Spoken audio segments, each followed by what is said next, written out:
સાહેબ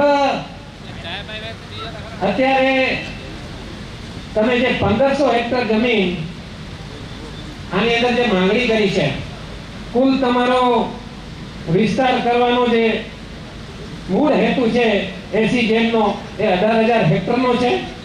આની અંદર મને લાગે છે કે લગભગ મોટા ભાગના ગામોની ગૌચર જમીનો ગઈ છે 80 જેટની અંદર, અને બીજી અન્ય જમીનો પણ ગઈ છે. અત્યારે લગભગ 4000 એકર જેવી જમીન ફોરેસ્ટ લેન્ડ જઈ રહી છે.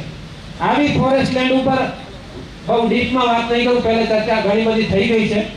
અનેક જગ્યાએ માછીમારની વસાહતો, કોઈક જે જંગલમાં રહેતા લોકો હોય એ ઘણી જગ્યાએ પોતાનું રોજી અને ગુજરાન ચલાવી રહ્યા છે.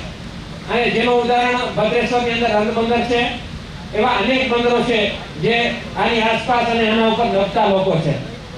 તો આ બધાને આપણે વિસ્થાપિત કરી અને જે કંપની અત્યારે દુનિયાની અંદર પોતાનો નંબર જાળવી રાખ્યો છે, એમણે અત્યારે પણ ભલે ઊંચું નીચું કદાચ થયું છે વચ્ચે, પરંતુ આટલા હજારો લોકોની રોજગારી આપણે છીનવી અને એક વ્યક્તિને આમ નંબર જ શા માટે વધારતા જવું છે કે દુનિયાની અંદર આપણે નંબર 1 બની જઈએ?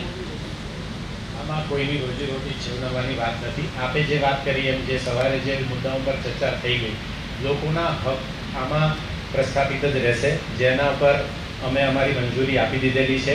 માછીમારના રસ્તા હોય કે માછીમારના જ્યાં આગળ એ લોકો પોતાની આજીવિકા માટે કામ કરી રહ્યા છે, એમનો વસવાટ કરી રહ્યા છે, એ બધી જગ્યાઓમાં સુધારો કરવામાં આવશે એવી અમે ખાતરી આપીએ છીએ. આ પ્રોજેક્ટના આવવાથી એ પ્રકારની કોઈ પણ એમને આડઅસર થશે નહીં, એની આ જાહેર મંચથી અમે ખાતરી આપીએ છીએ. ઓકે.